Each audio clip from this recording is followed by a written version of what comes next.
Bem-vindos a mais um episódio do Cealpa Agrocast, essa rede de compartilhamento de informações acerca dessa rica região Cealpa, composta pelos estados de Sergipe, Alagoas, Bahia. Hoje eu tenho uma imensa satisfação de estar entrevistando aqui uma sergipana, oriunda mesmo da citricultura desde sempre. Trago para vocês Jéssica Araújo, representando o Viveiro Sergipe Citros. A gente vai fazer um bate-papo super leve e super dinâmico ao mesmo tempo acerca dessa cadeia produtiva que eu tanto amo e que tanto nos traz desenvolvimento acerca desse lindo negócio que é produzir frutas, alimentar o mundo e ainda tratar com saúde tudo que envolve essa questão da vitamina C. Jéssica Araújo, obrigado por ter aceito esse convite. Seja bem-vinda a Cealpa Agrocast. Se apresente para o pessoal e a gente vai dar o pontapé inicial aí dessa nossa longa conversa acerca dessa etapa tão importante que é a produção de mudas. Bom, primeiramente, obrigada, Mari, pelo convite. Parabenizar pelo projeto, né, mais uma vez. Eu venho acompanhando aí já há algum tempo e é uma satisfação estar aqui hoje, nessa manhã, com você. Como você mesmo falou, me chamo Jéssica Araújo, né? Estou aí junto com o meu pai no negócio, vai fazer 10 anos em fevereiro que eu assumi a frente aí da direção de produção, né, das mudas do viveiro, e um negócio que meu pai vem tocando aí há pouco mais de 5 décadas. Então, sem dúvida, a gente vai ter um pouquinho de assunto aí para tratar, para falar sobre como é o cenário aí e esse mundo à parte que é a produção de muda que começa bem antes de chegar no pomar, né? Jéssica, e é muito interessante, né? Essa etapa é fundamental e muitas vezes pouco valorizada, de repente até por pessoas que estão na atividade durante muito tempo. Como é para vocês produzir mudas e fazer com que esse produto ele tenha de fato esse valor para esse cliente, devido ao fato que para a citricultura mesmo se permanecer sustentável, é uma etapa que realmente tinha que já ter acontecido há muito tempo essa valorização. A gente costuma falar muito assim que o cliente em si, o produtor, né, que é nato, que é da citricultura, ele hoje já alcançou esse nível de valorização com relação à muda, porque alguns já testaram outros formatos, alguns já testaram fazer sua própria muda e perceberam, a maioria, na verdade, dos que mais valorizam já tentaram uma outra vertente, que não seria a muda feita com total critério, rastreabilidade, a muda como um negócio principal de um viveiro. Alguns outros já tentaram fazer a sua própria muda e perceberam aí que realmente é uma cadeia totalmente diferente da produção de fruta. Uhum. E eu percebi que ao longo, principalmente aí dos últimos 5 anos, 2019 para frente, com algumas situações que alguns citricultores foram expostos também, eles passaram a valorizar um pouco mais o produto e saber que o alinhamento entre o viveiro e o produtor de fruta é bem importante. Jéssica, tem como você explicar pra gente o que é uma muda cítrica e por que existe essa etapa na cadeia produtiva de viveirista? Sim, claro. Vamos imaginar, né? A gente pega uma muda cítrica enxertada, né? Como algumas pessoas, por incrível que pareçam, principalmente das regiões das novas fronteiras, além de Cealpa, né, se a gente pegar Nordeste, a gente pega fora do Cealpa, a gente tem percebido que algumas fronteiras querem começar alguma coisa, Ceará, Rio Grande do Norte, a gente recebe algumas coisas, Pernambuco, bastante, e aí realmente o pessoal não sabe. Eu já levei amostras de muda enxertada para explicar, e aí eu tentei, como era longe, a 500 quilômetros, eu preferi ir. Então levei porta-enxerto, levei muda, e quando o cliente viu, ele viu um porta-enxerto desse tamanho, com 90 dias aí de vida, e ele pensou que aquilo era uma muda. Então eu planto desse jeito, tipo, ele na ânsia de ver, eu não tinha nem tirado tudo do carro e tal. Falei, não, isso daí é só uma fase, isso aí representa uma etapa, a etapa mais fácil, que corresponde a média 30% da vida de berçário, vamos falar assim, né, dessa muda. A gente às vezes fala que realmente é um berçário, porque da mesma forma que quando vocês recebem elas, vocês têm o ano 0 aí, que é um ano todo delicadozinho com ela em campo, lá pra gente são 10 meses, 12 ou 14, a depender da combinação, também bem delicados, que qualquer falha faz a gente perder um lote e etc. Então assim, a gente foi tentando explicar para esse pessoal que não tem essa proximidade com a muda cítrica, de fato, o que é uma muda. Por que tem a porta-enxerto, por que é a copa, e explicando assim, como se a gente estivesse falando para um público que não tem esse acesso, nada mais é do que a combinação, né? A gente pega um porta-enxerto, que vai vir proveniente de uma semente, e a gente vai usar a enxertia para quebrar justamente a fase jovem dessa planta. A gente usa para quebrar a juvenilidade dessa planta. Porque algumas pessoas também já me perguntaram, então se eu plantar a semente, vai me dar, qual é a laranja que vai me dar? Essa pergunta é bem clássica, né? E recorrente ainda.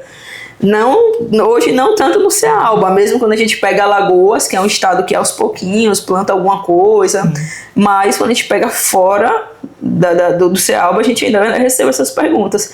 Eu falo, um dia pode ser que dê laranja. Talvez daqui a 7 anos, 8 anos, talvez você tire aí alguma coisinha de laranja, mas explico sobre a não viabilidade disso. Então a gente pega aí o porta-enxerto, faz essa união com a copa, né? E aí a gente vai ter diversas possibilidades, além das mais clássicas, até as mais atuais e ainda as futuras que vão estar chegando, e acaba gerando aí a muda. Gerando um produto que é a muda cítrica. Que é a muda. E é importante também falar que assim, não é só se a gente pega toda essa parte técnica, a parte de trabalho, mas esse material também é regido, por exemplo, por uma legislação. Essa parte eu não costumo também explicar assim para a pessoa que está começando, mas se a gente pegar a muda cítrica em si, ela é muito mais que a decisão do meu viveiro ou de qualquer outro bom viveiro. Eu não posso chegar e dizer assim, agora eu vou inventar a roda, a muda vai ser dessa forma, não. Tem uma legislação que rege desde o tamanho da pivotante, o tamanho mínimo de uma pivotante numa planta cítrica, para que ela seja realmente certificada, né? Não é só, vamos imaginar, construir 800 metros quadrados ou 18 mil, 20 mil que seja metros quadrados e dizer que vai produzir. Tem toda uma legislação que vai regir, desde, como eu falei, o tamanho mínimo de pivotante até a altura que essas mudas devem ser formadas. Por exemplo, eu costumo explicar para o pessoal que chega lá de Foró, essa bancada está aqui a 80 centímetros do solo, não é porque eu quero e porque meu pai é extremamente organizado, não.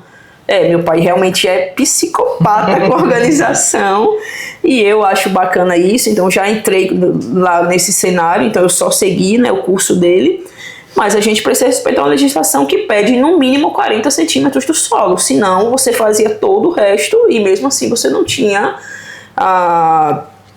o ciclo completo de falar, não, a muda segue todos os padrões. Então uma série de coisas, desde uma tela de um filme em cima para cobertura até o tamanho mínimo de um pivotante.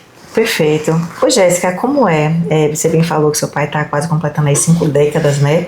Já passou um pouquinho. Dentro dessa agricultura aí brasileira, né? Sim. E representando muito bem o Nordeste. Seu Joel, graças a Deus, então salve seu Joel, até mandar lembranças.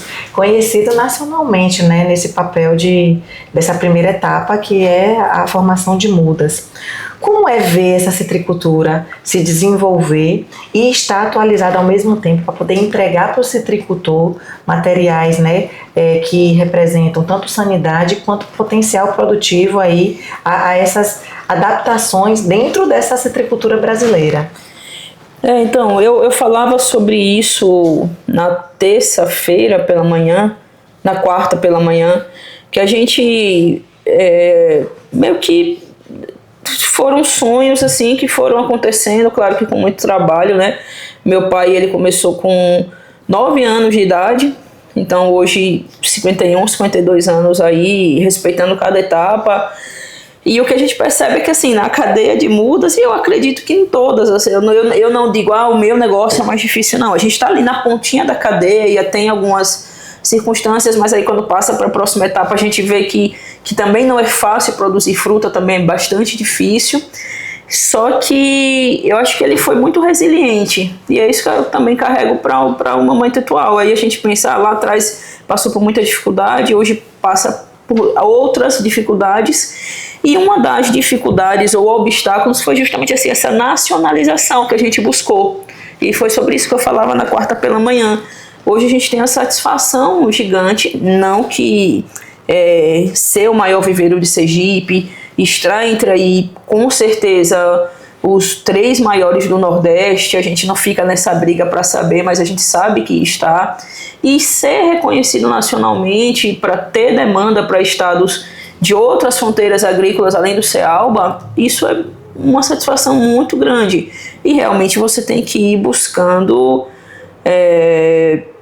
saindo sempre da zona de conforto, tratando cada ano como um ano totalmente novo, cada ciclo como um ciclo totalmente novo. Isso tem que estar muito atenado com o que o citricultor está querendo, porque assim, é uma coisa que, tocando nesse assunto do meu pai, por exemplo, quando virou assim rapidamente a chave para os novos materiais, para os materiais de segunda geração, caramba, eu não tive tempo hábil para dizer, não, o show está virando, o pessoal está procurando outras coisas, então eu vou na Embrapa, vou pegar o material, vou plantar. Meu pai, lá atrás, em 2011, mais ou menos, 12, já tinha feito isso. Mesmo sem ninguém falar de citrandarim. Se falasse, não, vamos falar de um citrandarim, não, isso não existe, não é comercial, não vai ser bom, etc. Então, assim, essa parte aí para mim é muito importante, ter todo esse... Hoje, para a gente conseguir trabalhar dessa forma, eu precisei muito que ele tivesse dado esses passos lá atrás, né? Foi uma construção, né, de etapas, baseada em muita experiência, maturidade, vivência, né? Quando a gente fala de cultura perene, não é um ciclo, né? Na verdade, são coleções de anos para poder entregar um resultado, né, que se perpetue nessa produção rural. E baseado nisso, como essa conversa inicial com um produtor? Eu sei que já tem os citricultores, né, que já estão no segmento, acho que deve ser até mais tranquilo, ou não, né, porque de repente você apresenta materiais novos e o citricultor já acostumado, né, com outros materiais pode ter até aquela resistência. Mas como é essa conversa inicial de mostrar possibilidades a serem seguidas, só que baseadas numa tomada de decisão que, uma vez que comprada essa ideia, digamos assim, não tem como voltar atrás, né? Porque vão ser 15, 20, 25 anos de ciclo produtivo com aquela escolha. Exato. Então, é uma responsabilidade que eu considero bem significativa. E o pior ou melhor, não sei bem dizer, eu gosto de me envolver nisso.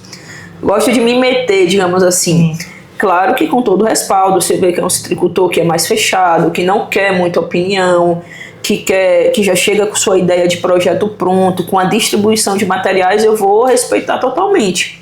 Se der brecha, eu vou dar a minha opinião, vou falar de algumas situações que eu já venho vivenciando, porque eu gosto muito dessa parte, assim,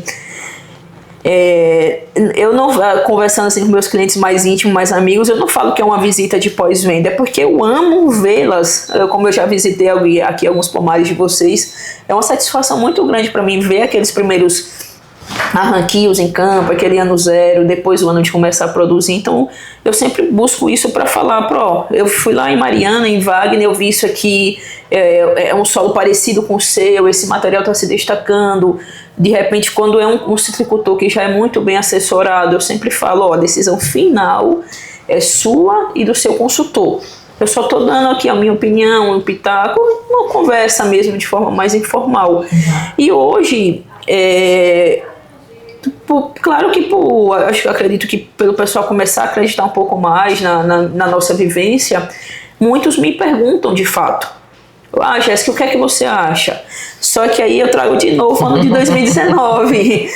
O ano de 2019 foi um ano que ficou muito marcado para mim por isso, porque no começo lá, quando alguns viraram para o citrandarim, eu pude chegar para alguns e falar, citricultor tal, você pega naquela época, por exemplo, Gustavo Medina e alguns outros ali da região, depois Marcos Trindade, começaram trazendo ali para o meu nichozinho do sul do estado de Sergipe, né, a necessidade deles de diversificar, até por questões de solo e tal, eles começaram a acreditar, e isso me deu estrutura para falar, citricultor tal, que você respeita, que você vê que é um cara que está fazendo bem feito, está acreditando nesses materiais, faz um pouquinho também. Mesmo assim, eu ouvi algumas respostas como, Jéssica, quem vive de pesquisa não é o citricultor, é a Embrapa. Lá atrás, ainda em 2016, eu tinha algumas pessoas que iam no viveiro e quando eu estava, não queriam meio que conversar comigo. Não, seu Joel tá aí, não, mas Jéssica tá. Era a mesma coisa de dizer. É a mesma coisa de dizer que não tinha ninguém. Eu via do escritório, era um escritório menorzinho que tinha uma janela na lateral, eu via só fazendo a volta assim, ó. É sério, de verdade. Isso naquela época que a gente às vezes se via nos eventos já e praticamente só tinha eu e você de mulher. Sim. Naquela época, falando de 9 anos atrás, 8 anos atrás. E ainda, eu acredito mais que não pelo fato de eu ser mulher. Isso daí eu nunca tive nenhum problema com meus clientes. Mas era mais pelo fato de algumas ideias, citruandarim, não sei nem como é que fala isso. É novidade demais para encarar de vez e ainda representar uma vertente feminina. Perfeito. E justamente por essa pergunta aí que você fez, essa afirmativa, na verdade, a gente está falando de uma cultura perene. Não era o cara chegar e dizer que vou acreditar na empresa que quer me vender uma semente de milho e que se não der bom, próximo ano eu vou estar mudando e vou voltar para que eu já fazia. Não, se não der bom eu vou encarar 20 anos ou mandar arrancar. Alguns falavam, e depois para arrancar essa porcaria, se for uma porcaria. Eu falei, cara, acredita, não vai ser uma porcaria. Você pode chegar, hoje eu já falo com mais precisão, mas antes eu falava assim, você pode chegar e achar que não é tão bom quanto o cravo. Certo. Isso naquela época que a gente só tinha o cravo como parâmetro de excelência em material genético, né? Que na verdade ainda até hoje, né? Que na verdade ainda é. Que é a próxima pergunta. Como é que está hoje essa distribuição de escolhas mesmo, de vendas? Como é que está distribuído esses porta-enxertos e as combinações também de copa? Então, Mari, isso praticamente de uns 3 anos para cá, e deu uma viradinha mais para esse ano. O San Diego hoje é o destaque até mesmo dentro dos citrandarins. Pelo menos na nossa estrutura aí, né? É mais procurado. E uma coisa que aconteceu foi essa virada, meio que, eu não sei se foi do nada ou eu não percebi na hora exata dessa virada, mas no começo, quando a gente fala 19 e 20, era o índio. Certo. Eu pego os agricultores como o seu Eliseu, ele, minha filha, eu só quero índio.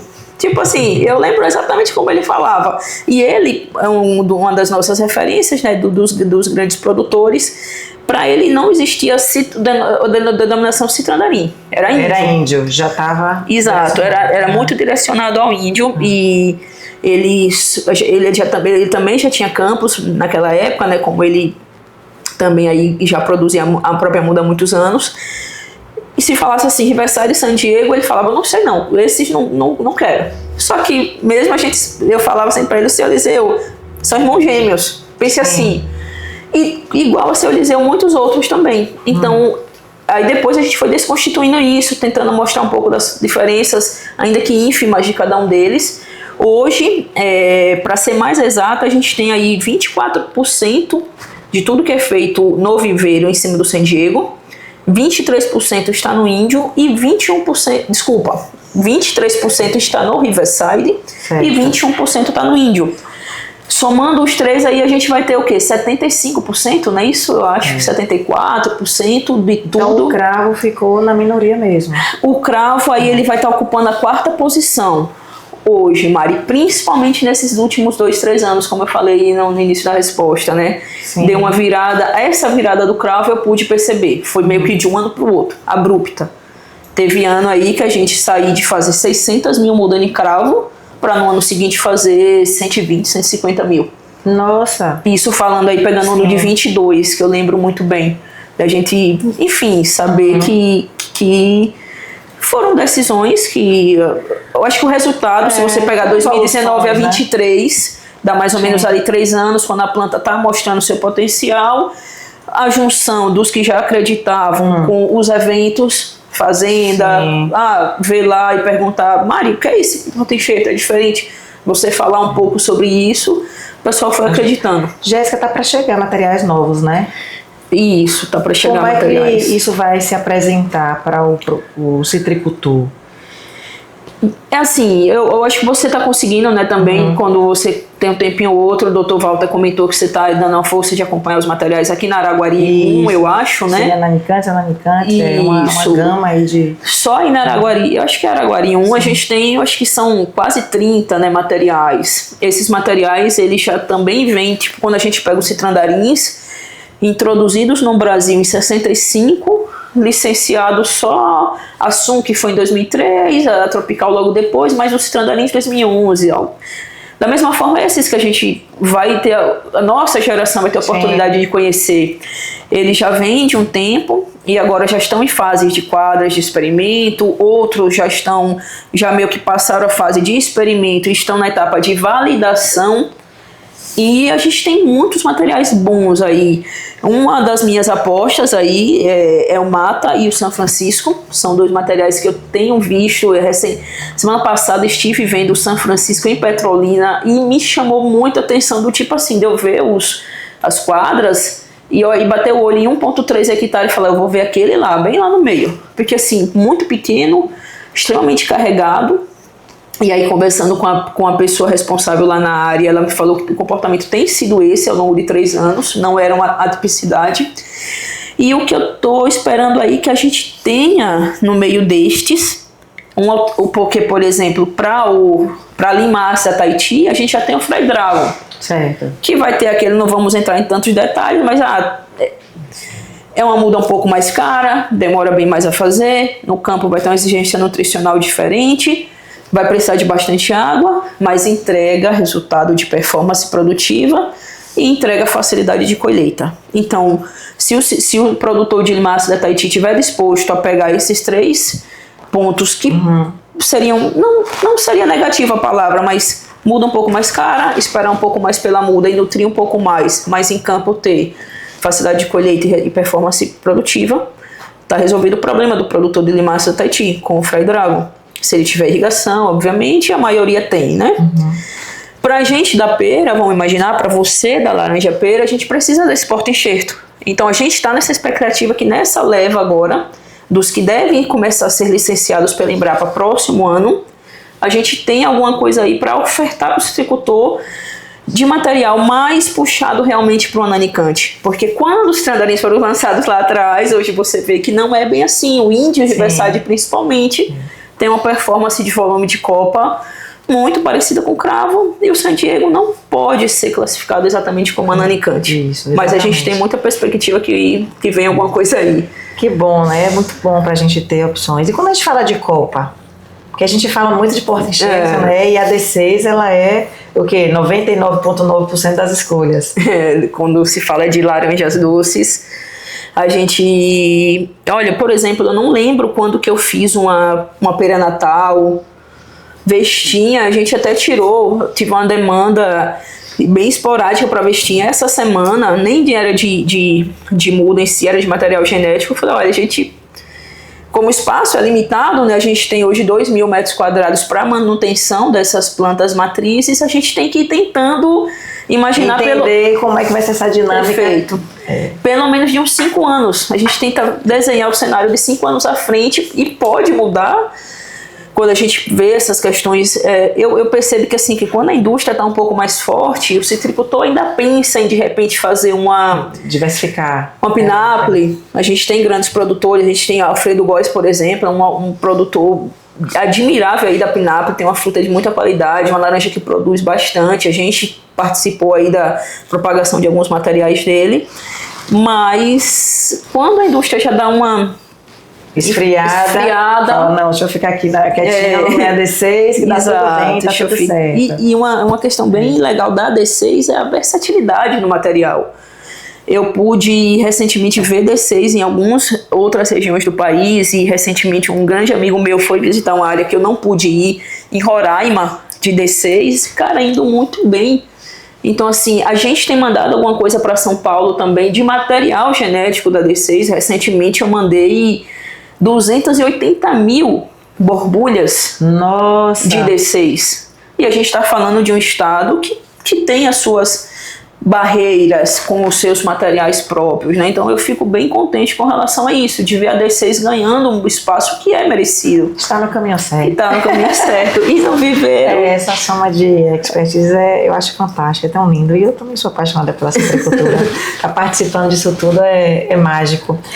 Vamos falar um pouquinho desse boom que teve a citricultura e esse, como é que a gente fala, anti-boom que a gente está vivendo, né? Digamos assim. Como é que está sendo esse comportamento dos citricultores, né? Porque a gente sabe que tem que haver um planejamento até para a gente passar para vocês viveristas, para poder a gente ter essa muda à frente e estar colocando no campo, né? Como foi esse comportamento? Muita desistência? Ainda não? Tá tendo cautela? Como foi assim, viver esse boom? Porque eu imagino que no viveiro você, a todo momento, já tem muda. E se quisesse, acho que triplicar o valor, ainda conseguia, ainda faltava material. Foi assim, eu até falei algumas vezes essa frase, eu falei, caramba, eu prefiro trabalhar na maré mais calma, mais tranquila, porque realmente tive que dizer não pra caramba, inclusive para pessoas que eu tenho estima pessoal, porque a gente não tinha, a gente teve oferta externa, fora Cealba, de dizer assim, olha, eu compro por 5 anos tudo e eu estou disposto a pagar uma boa parte desse valor, porque a minha resposta de imediato foi não, eu tenho clientes aqui que o avô comprava com meu pai, eu jamais... Não, você não tem vontade de crescer, só que vem toda a questão que envolve, né? Que se a gente for entrar nisso, a gente passa muito tempo falando, mas não é só montar a estrutura, como a gente falou, tem toda a parte lá atrás, o material genético, o material propagativo. Então a gente cresceu o que já estava planejado, porque nós tínhamos uma meta até 2025, e a gente conseguiu alcançá-la, graças a Deus, mas não atendeu a demanda. Nem mesmo a demanda aqui do Nordeste nesse momento. Então, assim, falando de desistência, a gente teve um cliente só que falou para mim, Jéssica, eu estou adiando. E não é só por conta do cenário, é porque eu já estava um pouco em dúvida, eu estou chegando no negócio, eu vou fazer outra cultura que tal e vou me ajustar, e eu acredito que seja um cenário que lá na frente ele vai voltar aí para a cadeia nossa. E a gente, assim, teve um balanço um pouco, não vou dizer que negativo, mas assim, mais de equilíbrio mesmo, a gente saber, poxa, o que é que a gente vai pensar aí para 27, vamos imaginar, porque assim, quando a gente pega 24, 25, a gente não conseguiu atender mais nada, a gente já estava aí no limite, 26 a gente também já praticamente um ano não consegue planejar nada para 26, só o que já estava planejado, e 27 a gente vê as personalidades aí que já estão no negócio. É como o Wagner já falou uma vez para mim, e eu não esqueço dessa frase, ele já disse que a gente vai continuar fazendo laranja a vida toda. Sim. Por exemplo, hoje eu não me vejo. Quem é do segmento, continua no segmento, acredita no segmento, e é isso. Tem os replantios, tem abertura de novas áreas, tem incorporação de tecnologias, novas variedades, e vai estar nesse segmento. Já tem área comprada, já tem um planejamento, e como você falou há pouco tempo atrás, é uma cultura perene, ela com certeza ela vai se pagar e muito bem. Ela remunera muito bem toda a cadeia durante o curso da vida dela, e eu não conheço nenhuma cultura que seja boa o tempo todo. Na verdade, na minha limitação do que eu enxergo de negócio, eu não conheço nenhum negócio, desde um setor que a gente pega de serviço a produtos, a indústria, e principalmente a fruticultura, que esteja bom todos os anos. Eu acho que a gente não tem que olhar o copo meio vazio. A gente tem que pensar que a gente teve um momento que nenhum de nós esperávamos. Eu acredito até, pode ser uma ignorância da minha parte, mas talvez a crise, se é que a gente pode já chamar de crise, ou momento difícil, na minha humilde opinião, era mais previsível do que o que aconteceu em 23 e 24. Eu nunca sonhei na minha vida ver o que a gente viu e vivenciou. E deu para todo mundo organizar um pouco sua casa, investir, comprar terra, ainda que, poxa, um caminhão de laranja você comprava uma tarefa ou duas de terra. Sim. Isso foi uma bênção gigante, né? na minha opinião. Então, tudo bem, agora eu talvez vou dar um tempo, mas eu comprei. Entrou na história. Entrou na história e nós temos a sorte de ter participado ativamente, né? Exato. Pois bem, Jéssica, como é no caso? Também agora, né, depois de um tempo, ir para a produção, né, de fato, né? Porque ser viverista é uma etapa, mas você também conhecer esse lado produtivo e entender essas dores do produtor te ajudou a nível de viveiro a raciocinar um pouco de como o citricultor ele quer que a coisa aconteça, ele tem aquela vontade de fazer, mas ele tem também a dependência de N fatores. Como foi para você ir para a produção e ser produtora também? Bom, assim, a questão de ajudar na minha percepção da cadeia, eu sempre... É bem interessante que toda vez que eu vou lá, geralmente às quartas, pela manhã, todo mundo fica... Não todo mundo, mas o gerente, meu irmão que tem que estar junto, Jéssica, lembra que agora você está aqui. Tipo, porque tudo eu interligo ao viveiro. Então, eu não consigo...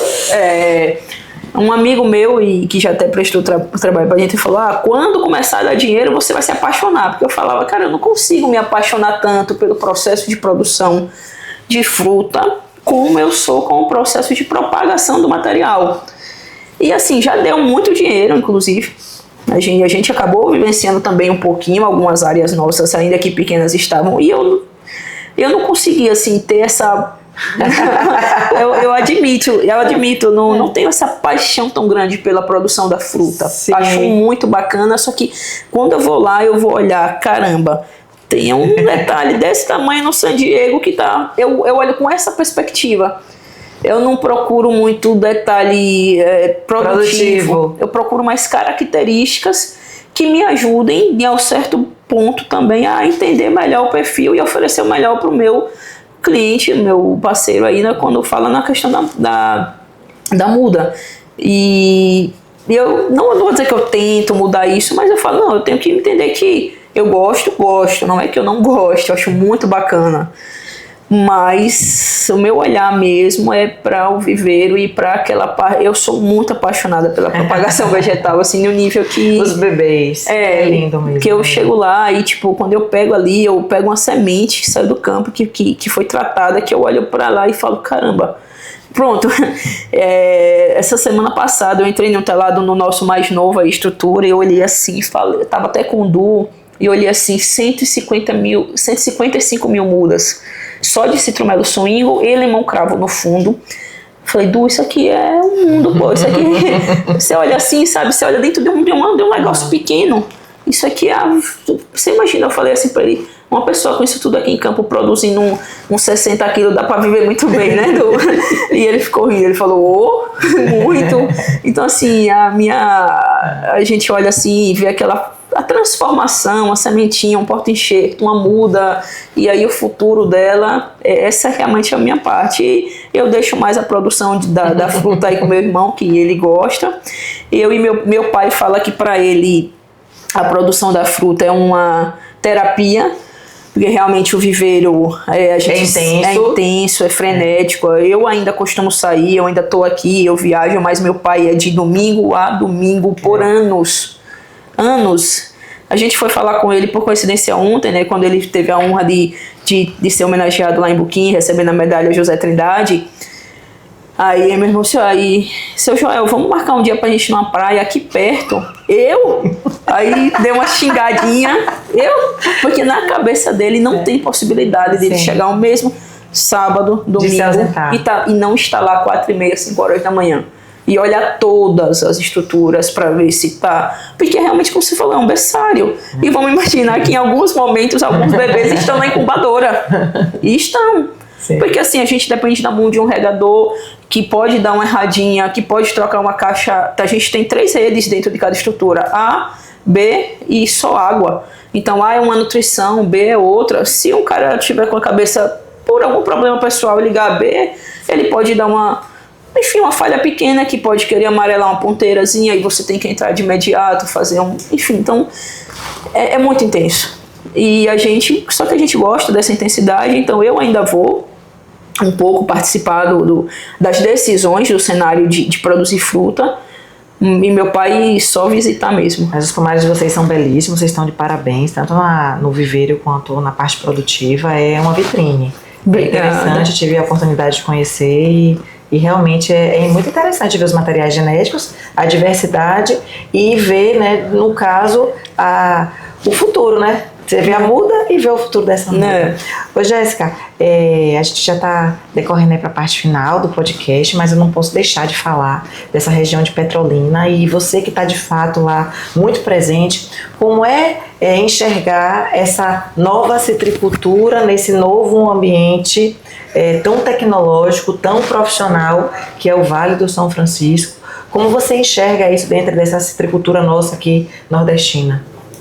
É um assunto que eu nem imaginei que a gente fosse tocar, mas que eu realmente sou acho que você também, né? Quando foi a gente teve a oportunidade de estar junto lá em alguns momentos, virou muito assim a minha chavinha do que é produção de fruta quando eu estive lá a primeira vez. Então já vão fazer 6 anos em que eu tenho esse contato direto com a produção lá do Vale, e começou de forma bem atípica. Eu percebi que de forma sem muita rastreabilidade algumas pessoas estavam levando muda para lá, e o que me fez ir lá e me chamar a atenção foi uma visita que eu recebi no final de 2019, acho que em agosto. Jéssica, a gente está em Petrolina, a gente quer plantar 80 hectares, a gente quer... Parecia assim, que já tinha história, que já tinha know-how suficiente para chegar com essa decisão. A gente quer 80 mil mudas de Fly Dragon para plantar em 80 hectares, tal, em Petrolina. Isso aí me chamou muita atenção. Eu falei, não, eu preciso ver o que é Petrolina de fato. Antes me chamava atenção, tinha a Petrolândia, por conta de algumas questões. Petrolina chove 400, 600 milímetros no ano e tal. Enfim, como é essa fruticultura lá? O que o pessoal tem capacidade de fazer lá realmente é muito grande. A gente tem visto resultados bons com o Limácea da Tahiti, resultados de aproveitamento bacana. Claro que tudo passa pelo manejo, né? A gente tem algumas áreas lá hoje, eu acredito que só do nosso viveiro, eu estou fazendo esse levantamento até a pedido da Adagro, que é o órgão de defesa vegetal de lá, e que muito pouco sabe ainda sobre citros, e eles falam, já a gente precisa ir montando isso para no futuro se virar o que eles estão imaginando a gente ter, como proteger, inclusive. Embrapa também tem me pedido esses levantamentos, mas de cabeça, assim, pelo menos a gente já mandou para lá uns 250 hectares de citros. Então, limão. E um pouco de laranja também. E um pouquinho de tangerina. Eu fui até bem modesto em 250 hectares, é porque é o que eu já consegui rastrear. A gente está em processo de olhar sistema, olhar coisa de 2020, 2019. E a maioria esmagadora é limão, né? Porque tem as exportadoras lá que já fazem o beneficiamento da manga e é uma pequena adequação. E, enfim, é um produto a mais. Um produto a mais. A maioria já tem mercado lá fora para o limão. Tem um cliente aqui ali na região de Mata Atlântica, aqui no litoral da Bahia, que está pensando em ir para lá com limão também e manga, um projeto bem bacana. Tem um projeto em curso lá de um único produtor rural, não posso nem chamá-lo ainda de citricultor. Ele disse que a citricultura entrou como algo que ele já tem muito mercado também lá fora. Ele sozinho quer plantar 200 hectares de Limácea da Tahiti. Então, talvez o Vale, nos próximos 5 anos, mais do que dobre a capacidade, o que hoje tem produzindo. E o que a gente sabe é que qualidade dá para fazer. Obviamente, eu ainda tenho algumas questões com espaçamento, que dentro do que eu posso, dentro do que eles me permitem, dentro dos produtores que já se tornaram amigos, eu falo que eu não acredito tanto no 5x2, pelo menos não ainda, para Limácea da Tahiti. Eu sei que a gente já tem laranja com 5x2 aqui, que está indo bem pra caramba. Bem. Cliente seu, Danilo, tive a honra de receber algumas fotos dele aqui. Só que quando pega, também não vou entrar tanto nesse aspecto pela nossa restrição de tempo, mas aí tem ventilação, luminosidade, essas coisas para Tahiti, que talvez eles não consigam lá no Vale ter o mesmo sucesso que estão tendo na manga em 5x2, que já é consolidado. Talvez no Tahiti não. Eu acredito que lá vai ser só uma questão mais de adequação de espaçamento e manejo. Mas tanto a Limácea Tahiti, tem laranja lima lá no Vale, tem murcote, W murcote, pocan. em áreas pequenas. E mais do que isso, né? Não é só um produto novo que chegou para eles. Para a gente é um intercâmbio de conhecimento, porque o Vale, o conhecimento aplicado na uva e na manga é surreal. E a gente tem a oportunidade de ter essa tricultura inserida nesse ambiente que respira progresso, profissionalismo, conhecimento e estudo. Sim. Porque eles estudam o tempo todo. Sim. Eu acredito que a nossa citricultura vai ganhar com isso muito, também. Esse intercâmbio muito. vai ser positivo. Jéssica, eu queria pedir para você deixar uma mensagem para o nosso CEALBA. Você aí é uma representante nata, né, desse amor mesmo voltado aos citros, e falar um pouquinho desse Nordeste, desse CEALBA, do Brasil e do mundo. Ó, que responsabilidade. É grande, é mais difícil do que responder qualquer pergunta técnica. Mas perceba que está tudo interligado, não é algo tão distante, porque a gente no Nordeste, a gente participa ativamente, está evoluindo continuamente, a gente é zona livre de green. E é isso que a gente tem que brigar, um desafio nosso para nos mantermos, né, como zona livre, porque aí a gente não sabe o que é ruim. A gente vai saber o que é ruim se a gente deixar ou de alguma forma alguém compactuar para que um dia chegue aqui pra gente. Mas assim, eu sou nordestina e sergipana com muito, muito orgulho mesmo. E quando eu penso nesse momento da citricultura e no que a gente estava, a palavra que mais me vem à mente é a que eu carrego no pescoço há anos: resiliência. E às vezes a gente pensa que é só para nossa vida pessoal, para criar filho, para alguma coisa, mas não, acho que para a cadeia produtiva é uma palavra que faz muito sentido. E meu pai, o que eu posso também falar assim de forma até mais íntima, tudo que eu sou hoje com 34 anos, eu devo à citricultura. E principalmente o que eu pude vivenciar nos últimos 5 anos de ter um pequeno pomar é bem diferente, porque tudo que formou a pessoa que eu sou hoje veio de viveiro, veio dessa pontinha aí da citricultura. Então assim, eu sou filha sou irmã, né, de mais 3 filhos de meu pai, e tudo. Se a gente sempre teve colégio, acesso à saúde, à educação, tudo isso foi a citricultura que deu. Então eu sou extremamente grata. E o que eu falo é que para quem está chegando agora, porque essa mensagem acho que é mais para quem está chegando agora, às vezes a pessoa que sempre sonhou em ser produtor rural e vir na citricultura, não, já vou desistir. Não, cara, acredite. Porque a gente já viu laranja de todos os valores. Eu já vendi, meu pai já vendeu muda de R$2. Obviamente era outro cenário, outra coisa. Então assim, só que se a gente fizer bem feito, se paga, sobra para viver. Vai ter um ano que talvez não sobre tanto para investir, para reinvestir, para melhorar a estrutura, mas sempre vai ser bom. Meu pai tem uma fala que ele sempre fala: tudo que você faz pela laranjeira, ela devolve em dobro. É igual a criança, trata bem que você vai conquistar e vai ter tudo. Ele sempre falou isso, devolve em dobro. E quando eu tenho algum medo, ele me fala assim, 2 minutos de palavra, meu medo acaba. Porque, poxa, ele vivenciou 50 anos nisso, tudo. Essa região de Iambupe, ele vivenciou muito lá atrás também, quando nem era o Iambupe que nós hoje temos a honra de fazer parte dessa cadeia, que não era há 20 anos atrás, ou até um pouco menos, né, de laranja. Então, olha o que a laranja trouxe para Iambupe, por exemplo, o que vai levar daqui a pouco para Lagoinhas e outras regiões. Sátiro Dias. Então, assim, é resiliência, a palavra que eu deixo, e também essa daí do meu pai, que tudo que a gente fizer, ela vai lhe devolver pelo menos em dobro. E poucas coisas e poucas culturas na vida são assim, como a laranja, de lhe devolver pelo menos em dobro. E assim, eu tenho um orgulho danado de participar da citricultura e ver pessoas, ver trabalhos, reconhecer mesmo que de fato estamos seguindo no caminho certo. E que esse Nordeste está crescendo, e que as pessoas que também entram, elas também são acolhidas, elas entendem um pouco desse jeito da citricultura de se desenvolver, e ver também que não cabe amadorismo, não cabe. Não. Quando a gente vê esse altos e esse baixo, vê que não cabe amadorismo. Perfeito, exato. Então, de fato, essa pessoa já vai recuar e vai falar: opa, na laranja não. Vou ver de repente outro caminho para seguir, mas a laranja realmente não vai ser para mim. É um orgulho danado. Jéssica, eu queria agradecer esse momento de fala mesmo, de você ter vindo, ter aceito. Tá aqui, tá trazendo a sua experiência, tá trazendo o seu corpo e sua alma falando da citricultura. Acho que é muito importante para quem escuta entender que esse universo ele é amplo, dinâmico e é muito orgulho. E apaixonante. Obrigada de Eu que agradeço o convite, Mari, satisfação. Deus te abençoe. Abençoe toda a sua família. Cheiro para São Joel, Dona Simone, os meninos. Obrigada. Estaremos juntos sempre aí nessa citricultura como um todo. Confere em Deus.